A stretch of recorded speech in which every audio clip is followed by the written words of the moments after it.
اعوذ باللہ من الشیطان الرجیم بسم اللہ الرحمن الرحیم وآتوا الیتامی اموالہم ولا تتبدلوا الخبیث بالطیب ولا تأکلوا اموالہم الی اموالکم انہ کان حوبا کبیرا وَإِنْ خِفْتُمْ أَلَّا تُقْسِطُوا فِي الْيَتَامَى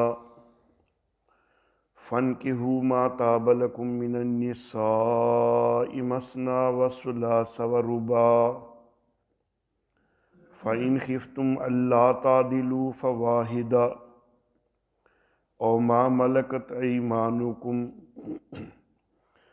ذَلِكَ أَدْنَىٰ أَلَّا تَعُولُوا صدق اللہ مولانا العلی العظیم وبلغنا نبیہ ورسولہ الکریم۔ اور یتیموں کو ان کے مال دو اور نہ بدلو ناپاک کو پاک کے بدلے، اور نہ کھاؤ ان کے مال اپنے مالوں کے ساتھ ملا کے، بے شک یہ بڑے وبال کی چیز ہے۔ اور اگر تم یہ ڈر رکھتے ہو کہ انصاف نہیں کر سکو گے یتیموں کے متعلق، تو نکاح کر لو جو تم کو عورتیں پسند آئیں، 2 اور 3 اور 4۔ پھر اگر تمہیں ڈر ہو کہ تم عدل نہیں کر سکو گے تو پھر ایک ہی، یا جس کے تمہارے ہاتھ مالک ہیں یہ اس کے زیادہ قریب ہے کہ تم جھک نہ جاؤ۔ محترم احباب، سورت کا خلاصہ ذکر کرتے ہوئے میں نے یہ بات عرض کی تھی کہ سورہ مبارکہ کے 3 حصے ہیں۔ پہلے حصے کی ابتدا میں تقوی کا حکم ہے، اور اس کے بعد 14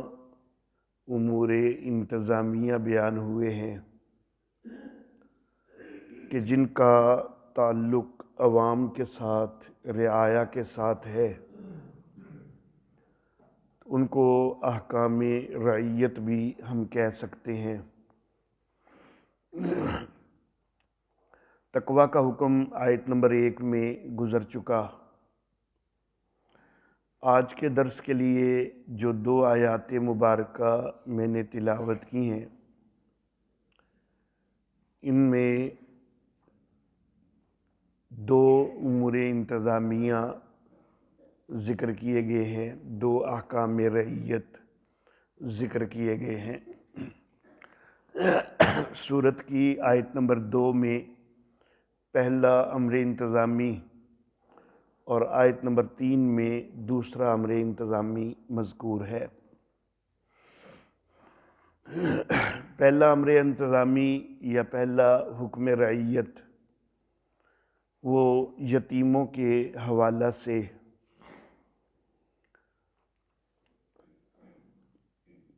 یتیم جو ہیں چونکہ ان کا کوئی اور سوال کرنے والا ان کی طرف سے کوئی پوچھ کرنے والا نہیں ہوتا، آپ کے مثلاً یہ زیر کفالت ہیں، تو جو کچھ بھی ان کے ساتھ کرنا ہے معاملہ وہ آپ کا اور ان کا معاملہ ہوتا ہے۔ خود وہ بھی چھوٹے بچے ہیں، خود بھی کوئی اتنی خاص آواز اپنے حق میں نہیں اٹھا سکتے، تو یہ بہت کمزور طبقہ ہے تو اللہ رب العزت نے سب سے پہلے اس کے حقوق کا تذکرہ یہاں پہ کیا کہ جن کو سب سے زیادہ کمزور قرار دیا جاتا ہے، سمجھا جاتا ہے کہ ان کے اپنے والد فوت ہو چکے، تمہاری کفالت میں آ چکے، کوئی اور تم سے کوئی حساب لینے والا ہے کوئی نہیں، تو اللہ تو حساب لینے والا ہے نا، تو سب سے پہلے یتیم کے حقوق کا تذکرہ کیا۔ فرمایا کہ وَآتُوا الْيَتَامَىٰ أَمْوَالَهُمْ، یتیموں کو ان کے مال دو۔ جس وقت یتیم چھوٹے بچے ہیں اور ابھی وہ اپنا انتظام خود چلانے پر قادر نہیں ہے، اس وقت ان پر ان کا مال خرچ کرنا، اور جس وقت وہ بالغ ہو جائیں، اپنا انتظام سنبھال سکنے پر قادر ہوں، تو پھر ان کو ان کا مال جو بھی موجود ہے وہ ان کو دے دیا جائے۔ وراثت وغیرہ میں مثلا یتیم کو کچھ مال مل چکا،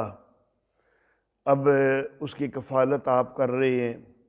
تو اس مال کی نگرانی بھی آپ نے کرنی ہے۔ اس بچے کے اوپر یا بچوں کے اوپر اس مال میں سے خرچ کیا جا سکتا ہے، لیکن اس میں بڑی احتیاط کرتے ہوئے کہ ان کا مال جو ہے وہ انہی پر خرچ ہو، خود اپنے اوپر یا اپنے گھر پر خرچ نہ ہونے لگ جائے۔ تو جس وقت وہ اپنا مال سنبھالنے پر قادر ہو جائیں تو پھر ان کو ان کے مال دے دو۔ وَلَا تَتَبَدَّلُوا الْخَبِيثَ بِالطَّيِّبِ، ناپاک کو پاک کے ساتھ نہ بدلو۔ دیکھیں، ایک آدمی ہے مثال کے طور پر، اور اس کے پاس ایک یتیم بچہ اس کی کفالت میں ہے۔ یتیم کو وراثت میں کوئی چیز ملی ہوئی ہے، اور جس طرح کی وہ چیز ہے اسی طرح کی ایک چیز آپ کی ذاتی ملکیت ہے، اس بندے کی ذاتی ملکیت ہے، لیکن وہ بندہ یہ جانتا ہے کہ اگرچہ چیز تو ایک ہی ہے، لیکن جو میری ملکیت میں ہے وہ کم کوالٹی کی ہے، یا اس کے اندر کوئی خرابی ہے، اور جو اس یتیم بچے کی ملکیت میں ہے تو وہ زیادہ بہتر حالت میں ہے۔ تو وہ بچے سے کہے کہ بھائی میرے والی تم رکھ لو، تم اپنے والی مجھے دے دو، تو یہ قطعاً جائز نہیں ہے۔ وہ تو بچہ ہے، آپ کے زیر کفالت ہے، آپ کے چونکہ زیر کفالت ہے تو وہ تو آپ کا منہ رکھے گا، وہ تو آگے بات بھی نہیں کر سکے گا، وہ تو رضامندی کا اظہار کر دے گا کہ چلو جی ٹھیک ہے جی چاچو جی لے لو سی، لیکن آپ کو خود احساس کرنا چاہیے کہ جس وقت وہ ایک یتیم بچہ ہے اور اس کی چیز بہتر ہے، آپ کی چیز ہلکی ہے، تو آپ کس طرح اس کا تبادلہ کر رہے ہیں۔ وَلَا تَتَبَدَّلُوا الْخَبِيثَ بِالطَّيِّبِ، ناپاک کو پاک کے ساتھ تبدیل نہ کرو۔ جو مال آپ کا اپنا ہے نا، بے شک وہ ہلکی کوالٹی کا ہو، کم قیمت کا ہو، وہ بہرحال آپ کے لیے طیب ہے،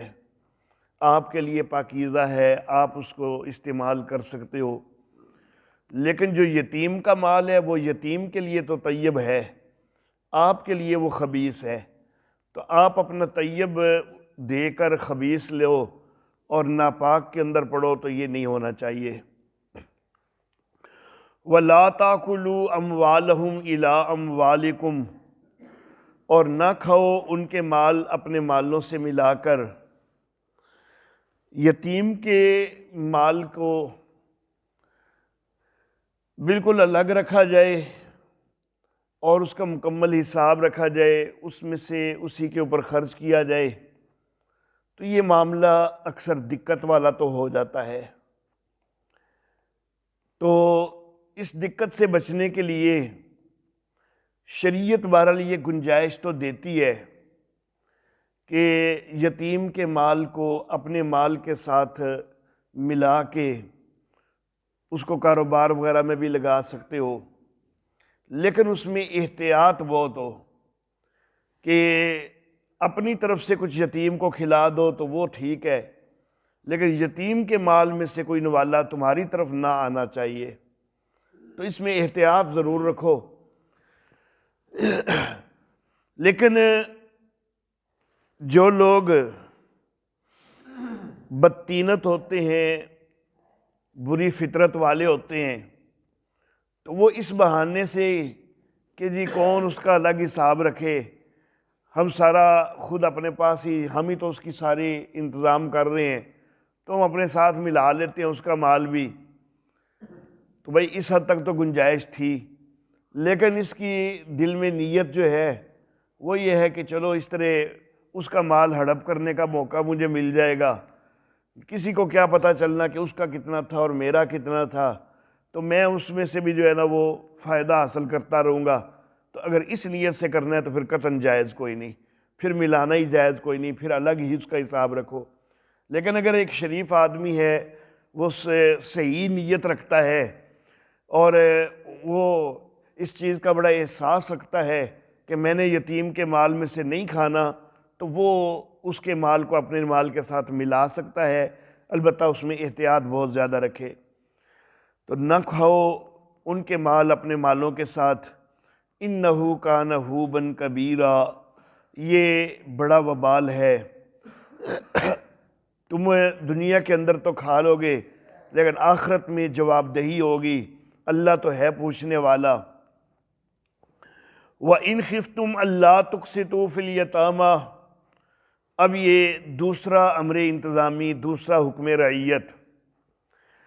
اللہ فرماتے ہیں کہ اگر تم کو ڈر ہو کہ تم انصاف نہیں کر سکو گے یتیموں کے حوالہ سے، فَانْكِحُوا مَا طَابَ لَكُم مِّنَ النِّسَاءِ، تو جو عورتیں تم کو پسند آئیں ان سے نکاح کر لو۔ مثنا، دو دو بھی کر سکتے ہو، وثلاثا، اور تین تین بھی کر سکتے ہو، ورباع، اور چار چار بھی کر سکتے ہو۔ فَإِنْ خِفْتُمْ أَلَّا تَعْدِلُوا، لیکن اگر تمہیں یہ ڈر ہو کہ دو کرو گے، تین کرو گے، چار کرو گے تو بیویوں کے درمیان عدل نہیں کر سکو گے، فَوَاحِدَةً، تو پھر ایک ہی کی گنجائش ہے، پھر دو یا تین یا چار کی کوئی گنجائش کوئی نہیں۔ دو یا تین یا چار کی گنجائش تب ہے کہ جب عدل بھی پورا کر سکو۔ اگر ایک بیوی جو ہے اس کو زیادہ آسائشات مہیا کرنی ہے اور دوسری بیچاری ایسے پڑی رہے گی، تو اس صورت میں دوسرے نکاح کی اجازت کوئی نہیں۔ بعض اوقات یہ ہوتا ہے کہ دوسری کو لا کے پہلی کی پرواہ کم ہو جاتی ہے، تو یہ بھی قطعاً جائز کوئی نہیں۔ اور بعض اوقات پہلی کے ساتھ محبت زیادہ رہتی ہے اور اس کو آسائشات زیادہ ہوتی ہیں، اور دوسری جو ہے اس کو لا کے تنگ کیا جا رہا ہوتا ہے، تو دونوں صورتیں کہ خواہ وہ پہلی کے ساتھ عدل نہ ہو، پہلی کے اوپر ظلم ہو یا دوسری کے اوپر، دونوں صورتیں ہی حرام ہیں۔ دونوں کے درمیان اگر عدل کر سکتے ہو پھر دوسرا نکاح کرو۔ تیسرا بھی تبھی جائز ہے کہ تینوں کے درمیان عدل کر سکتے ہو تب تیسرا جائز ہے۔ چوتھا بھی تبھی جائز ہے کہ جب چاروں کے درمیان عدل کر سکتے ہو تب چوتھا جائز ہے۔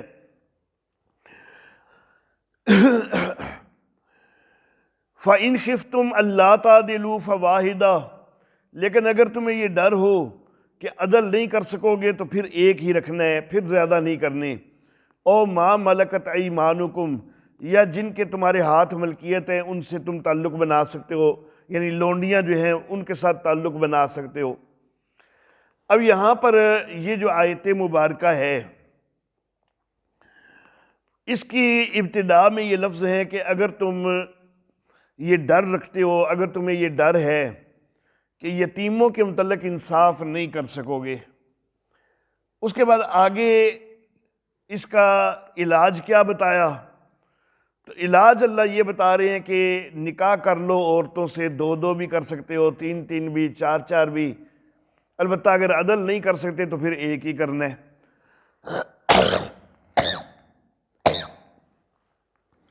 سوال یہ پیدا ہوتا ہے کہ بات ہو رہی تھی کہ اگر تم یہ ڈر رکھتے ہو کہ یتیموں کے ساتھ تم عدل نہیں کر سکتے، انصاف نہیں کر سکتے، تو اس کا جو آگے حل ہے وہ کوئی یتیموں کے حوالہ سے ہونا چاہیے تھا، لیکن آگے حل یہ بتایا گیا کہ نکاح کر لو۔ اس کا یتیموں کے ساتھ کیا تعلق ہوا؟ تو سرسری نگاہ سے اگر دیکھیں نا آیت کو، گہرائی میں نہ جائیں، تو پھر یہ دو الگ الگ چیزیں محسوس ہوتی ہیں اور ان کا باہم تعلق جو ہے وہ محسوس کوئی نہیں ہوتا۔ لیکن کوئی اتنا معاملہ مشکل نہیں ہے، تھوڑا سا اس کو ذرا گہرائی میں دیکھا جائے تو آیت بڑی واضح ہے، کوئی اتنی اس کے اندر دقت والی بات نہیں ہے، صرف تھوڑا سا گہرائی میں سوچنے کی ضرورت ہے۔ لیکن کچھ لوگ بدبخت اور بدطینت قسم کے ہوتے ہیں، بد فطرت ہوتے ہیں، اور وہ کوئی موقع ایسا نہیں جانے دیتے کہ جب صحابہ کرام رضوان اللہ علیہم اجمعین ان کے اوپر کوئی نہ کوئی تان نہ کریں۔ تو ایسے ہی لوگوں کی بنائی ہوئی ایک بات ہے کہ جی حضرت علی رضی اللہ تعالی عنہ سے کسی نے پوچھا تھا، ایک زندیق آیا تھا ان کے پاس، اور اس نے آ کے کہا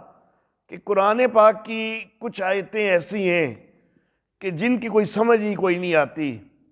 ان میں یہ آیت بھی ہے کہ اگر تم یہ ڈر رکھتے ہو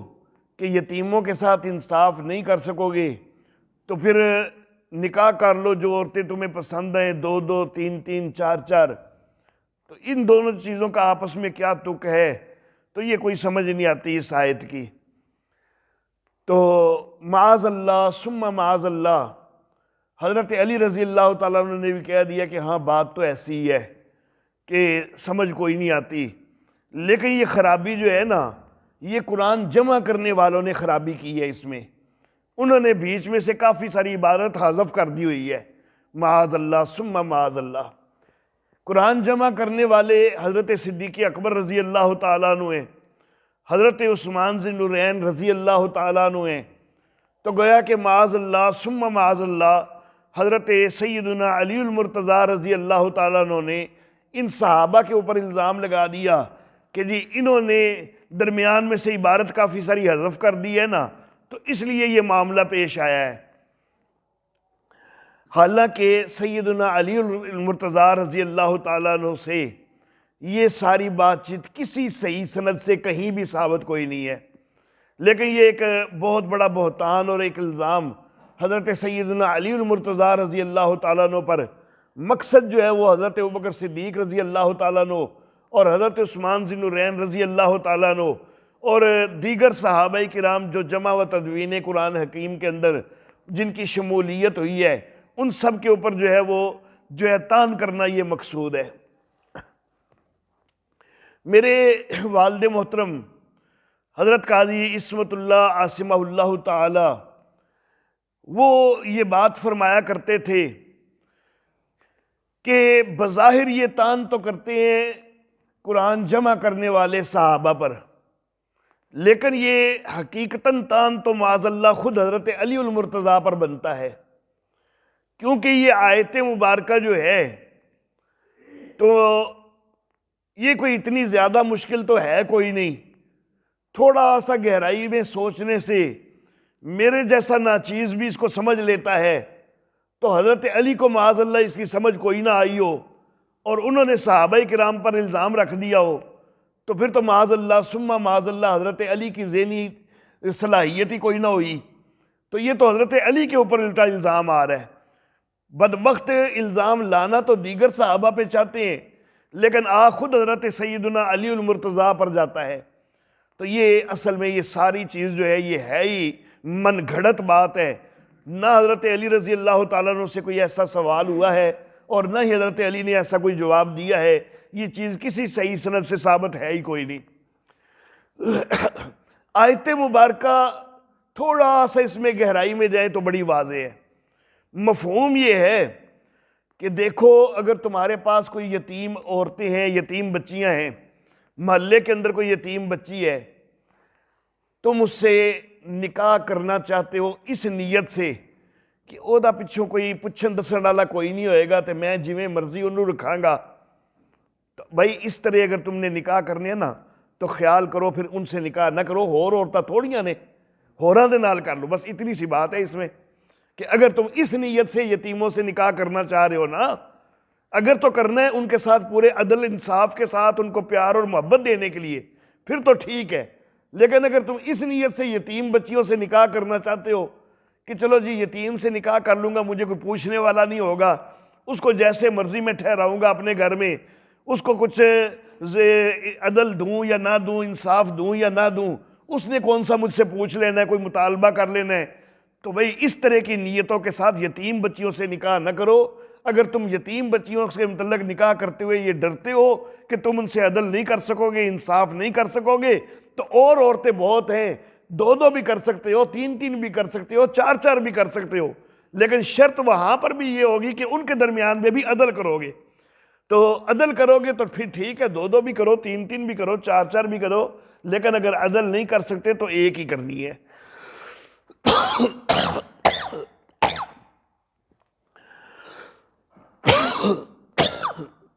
اللہ اللہ۔ آیت مبارکہ کے اندر ایک لفظ استعمال ہوئے ہیں، فَانْكِحُوا مَا طَابَ لَكُم مِّنَ النِّسَاءِ، نکاح کر لو جو عورتیں تم کو پسند آئیں۔ اب یہ جو الفاظ ہیں ان سے یہ بات ثابت ہوتی ہے کہ اگر ایک آدمی کو ایک عورت پسند آتی ہے وہ اس سے نکاح کر سکتا ہے، اور جب مرد کے لیے یہ ہے تو عورت جو ہے وہ بھی پسند کی شادی کر سکتی ہے۔ اتنی بات، اتنا جواز وہ تو یہاں سے ثابت ہوتا ہے کہ پسند کا نکاح کیا جا سکتا ہے، پسند کی شادی کی جا سکتی ہے۔ لیکن قرآن حکیم اس کی صرف ایک ہی آیت مبارکہ کو مد نظر رکھتے ہوئے سارا مسئلہ حل کوئی نہیں ہوتا، دیگر آیات اور دیگر احادیث کو بھی مد نظر رکھنا ہے، پردے کے احکام جو ہیں ان کو بھی مد نظر رکھنا ہے۔ تو دور حاضر میں جو پسند کا مفہوم چل رہا ہے نا کہ خفیہ تعلقات قائم کر لینے، ملاقاتیں کرتے رہنا، تو اس کی قطعاً کوئی اجازت نہیں ہے۔ بوائے فرینڈ گرل فرینڈ بنا لینا، ان چیزوں کی اجازت کوئی نہیں ہے۔ کزنز ہوتی ہیں، بچپن سے ان کو دیکھا بالا ہوتا ہے، تو بھائی کسی کو سے کوئی اگر اپنی پسند ہے کزن، اس سے نکاح کرنا چاہتا ہے، اپنے والدین سے کہے کہ وہ مجھے پسند ہے۔ کوئی لڑکی بھی جو ہے وہ چاہتی ہے اگر کہ فلاں سے میرا نکاح ہو جائے تو ٹھیک ہے، وہ پسند کی شادی کر سکتی ہے، اس حد تک گنجائش ہے۔ یا جہاں پر نکاح کی بات چلنے لگی ہے تو اس کو ایک دفعہ دیکھ لینا، اس سے بات چیت، لیکن تنہائی میں بات چیت نہیں، اس کی شریعت نے گنجائش دی ہے۔ حضرت جابر بن عبداللہ رضی اللہ تعالی عنہ نبی اکرم صلی اللہ علیہ وآلہ وسلم کے ساتھ اظہار کیا کہ میں غالباً بنو سلمہ کا ذکر کیا کہ ان کی ایک لڑکی سے، ایک عورت سے نکاح کرنا چاہ رہا ہوں، تو نبی اکرم صلی اللہ علیہ وسلم نے پوچھا کہ دیکھا ہوا ہے؟ کہا کہ نہیں دیکھا تو کوئی نہیں۔ تو نبی اکرم صلی اللہ علیہ وسلم نے فرمایا کہ دیکھ لو اس کو ایک دفعہ۔ حضرت جابر کہتے ہیں کہ مجھے پھر پتہ چلا کہ وہ کس راستے سے آتی جاتی ہے، تو میں درختوں کے ایک جھنڈ میں جو ہے چھپ کر میں نے اس کو دیکھ لیا، تو پھر مجھے وہ پسند آئی تو میں نے پھر اس سے نکاح کر لیا۔ حضرت سیدنا ابو ہریرہ رضی اللہ تعالی عنہ وہ فرماتے ہیں کہ ایک آدمی نے نبی اکرم صلی اللہ علیہ وسلم سے ذکر کیا کہ میں فلاں انصاری عورت سے نکاح کرنا چاہتا ہوں، تو نبی اکرم صلی اللہ علیہ وسلم نے فرمایا کہ اس کو دیکھ لو، کیونکہ انصار کی عورتوں کی آنکھوں کے اندر عموماً کوئی مسئلہ ہوتا ہے، تو دیکھ لو، یہ نہ ہو کہ بعد میں تمہیں پسند نہ آئے۔ حضرت مغیرہ بن شعبہ رضی اللہ تعالی عنہ انہوں نے نبی اکرم صلی اللہ علیہ وسلم سے اظہار کیا کہ میں ایک عورت سے نکاح کرنا چاہتا ہوں، تو نبی اکرم صلی اللہ علیہ وسلم نے کہا کہ اس کو دیکھ لو، یہ تمہارے درمیان بعد میں زیادہ جو ہے یعنی پائیداری کا سبب بنے گا، پہلے دیکھا ہوگا، پسند ہوگی، اس کے بعد نکاح ہوگا تو پھر آپس میں تعلق بہتر رہے گا۔ تو بہرحال ان احادیث مبارکہ سے، ان واقعات سے یہاں تک چیز ثابت ہوتی ہے کہ ایک دفعہ دیکھنا اس کی گنجائش ہے، لیکن جہاں واقعی نکاح کا ارادہ بن چکا، غیر محرم عورت کو ویسے دیکھنا وہ درست کوئی نہیں، لیکن جہاں نکاح کا ارادہ باقاعدہ بن چکا ہے تو وہاں پر دیکھا جا سکتا ہے۔ لوگوں کی موجودگی میں اگر کوئی بات چیت وہ کی جائے تو وہ بھی گنجائش علماء کہتے ہیں، لیکن کوئی الگ تنہائی کی ملاقات وغیرہ اس کی قطعاً کوئی گنجائش نہیں ہے۔ اللہ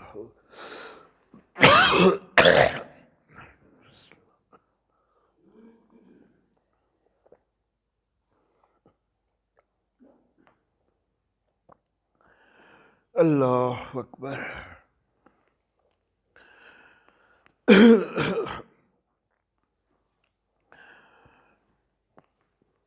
یہاں پر مردوں کے حوالہ سے فَانْكِحُوا مَا طَابَ لَكُم مِّنَ النِّسَاءِ، نکاح کرو جو عورتیں تم کو پسند آئیں۔ تو مردوں کی پسند کا خیال ہونا تو وہ اس آیت سے واضح ثابت ہے۔ عورتوں کی پسند کے متعلق بھی حدیث مبارکہ بڑی صراحت سے موجود ہے۔ نبی اکرم صلی اللہ علیہ وسلم نے فرمایا کہ سیبہ اپنے نفس کی خود زیادہ حقدار ہے۔ سیبہ اس کو کہتے ہیں کہ جس کا ایک دفعہ نکاح ہو چکا، پھر وہاں سے بیوہ ہو گئی یا مطلقہ ہو گئی، دوبارہ نکاح کرنا چاہتی ہے تو وہ اپنے نفس کی خود زیادہ حقدار ہے، جہاں کرنا چاہتی ہے کرے۔ اور باکرہ کے متعلق فرمایا کہ باکرہ یعنی جو کنواری ہے اس سے بھی پوچھا جائے، تو پوچھ کے اسے، تو گویا کہ اس کی پسند پہلے پوچھی جائے گی، اس کی رضامندی ہوگی، وہ اس کو پسند ہوگا تو تب نکاح کیا جائے گا۔ تو پسند کا مفہوم جو ہے وہ خفیہ ملاقاتیں وغیرہ، وہ خفیہ دوستیاں وغیرہ وہ نہیں ہے، لیکن صرف یہ ہے کہ جس طرح ہم آپس کے جو ہے رشتہ داری کرتے ہوئے ایک لفظ بولتے ہیں نا کہ جی فلاں جگہ تے رشتہ پسند آ گیا ہے، تو یہ وہ والی پسند ہے، یہ نہیں ہے کہ کوئی گہرے تعلق بنائے جائے۔ تو خاوند کو بھی، مرد کو بھی وہ پسند آ جائے، عورت کو بھی وہ پسند آ جائے، نکاح کر دو۔ اللہ اللہ، تو اس حد تک بہرحال پسند کی شادی کی گنجائش ہے۔ اب یہاں پر ایک لفظ یہ بھی استعمال ہوئے کہ اگر تم عدل نہیں کر سکتے ہو تو پھر ایک ہی عورت سے نکاح کرو، یا پھر جو تمہارے ہاتھوں کی ملکیت ہے۔ ہاتھوں کی ملکیت سے مراد ہے لونڈیاں، تو لونڈی کے ساتھ تعلق قائم کرنا وہ یہاں سے جائز ثابت ہو رہا ہے۔ اس حوالہ سے انشاءاللہ کچھ تھوڑی سی تفصیلی بات جو ہے، کیونکہ اس کے اوپر جو ہے وہ کئی لوگ اعتراض کرتے ہیں، اشکالات پیدا کرتے ہیں، تو اس حوالہ سے تھوڑی سی تفصیلی بات کی ضرورت ہے، جو کہ انشاءاللہ آئندہ درس میں یا اس سے اگلے درس میں ہو جائے گی۔ ایک دو مسئلے ہیں اصل میں یہاں پر جن پر بات کی ضرورت ہے۔ ایک مسئلہ امت کے لیے کہا کہ 4 تک کر سکتے ہو، مثنی و ثلاثہ و رباع۔ اگرچہ ایک مولوی صاحب نے یہ کہا کہ مثنی کا معنی 2 ہے، آگے و اور ثلاثہ کا معنی 3 ہے، 2 اور 3 5، اور و اور رباع 4، 5 اور 4 9۔ تو ایک مولوی صاحب نے تو یہاں پر 9 کی بھی اجازت نکال لی۔ تو اگر اس طرح 9 کی اجازت نکالو گے نا تو یہاں تو پھر 18 کی اجازت بھی نکل آتی ہے، بلکہ 19ویں واجب بھی ہو جاتی ہے، کیونکہ مثنی کا معنی 2 نہیں ہوتا، مثنی کا معنی 2 2، کہ 2 2 بھی کر سکتے ہو۔ تو 2 اور 2 کتنے ہو گئے؟ 4۔ تو اللہ نے تو شروع ہی 4 سے کیا ہے۔ اور ثلاثہ درمیان میں واو ہے، اور 4 تے 3 3 بھی کر سکتے ہو۔ 3 3 کتنے ہو گئے؟ 6۔ 4 پہلے تھے، 2 2 اور 6 یہ ہو گئے، 10 ہو گئے۔ ورباع اور 4 4 بھی، تو یہ ہو گئی 18۔ اب 18 کرنے کے بعد اللہ کہتے ہیں اگر عدل نہ کرو فواحدہ، پھر ایک اور کر لو، پھر تو ثابت 19ویں بھی ہو جاتی ہے کہ 18 میں عدل کر اٹھ سکتا ہے، 18 عدل تو ہو سکتا ہی کوئی نہیں، تو 19ویں تو پھر کرنی واجب ہو جائے گی۔ تو لیکن بھائی قرآن حکیم کو سمجھنا ہو تو وہ عربی کے محاورے کو مد نظر رکھ کے سمجھنا ہے، اور عربی کے محاورے کو سمجھنے والے علماء مفسرین سب کا اجماع ہے کہ 4 تک اجازت ہے، اس سے زیادہ کی گنجائش یہاں پر کوئی نہیں ہے۔ نہ 9 کی گنجائش ہے، نہ 8 کی گنجائش ہے، نہ 12 کی، نہ 18 کی، نہ 19 کی، وہ ساری جو ہے کوئی گنجائشیں نہیں ہیں۔ تو بہرحال سوال ایک یہ پیدا ہوتا ہے کہ امت کو تو 4 سے زیادہ کی اجازت نہیں، تو نبی اکرم صلی اللہ علیہ وسلم نے 11 نکاح کیوں کیے اور ایک وقت میں بھی 4 سے زیادہ رکھے ہیں؟ 9 بیویاں تو ایک وقت میں بھی رہی ہیں۔ تو نبی اکرم صلی اللہ علیہ وسلم پر کئی بدبخت غیر مسلم جو ہے وہ اس حوالہ سے جو ہے وہ اعتراضات کرتے ہیں۔ تو ایک اس چیز کا جواب دینا ہے، اور ایک لونڈیوں سے نکاح جو ہے، اس لونڈیوں سے ازدواجی تعلق جو ہے اس کی شرعی حیثیت، ان دونوں چیزوں کے اوپر جو ہے وہ انشاءاللہ آئندہ دروس میں بات ہو جائے گی۔ وآخر دعوانا ان الحمد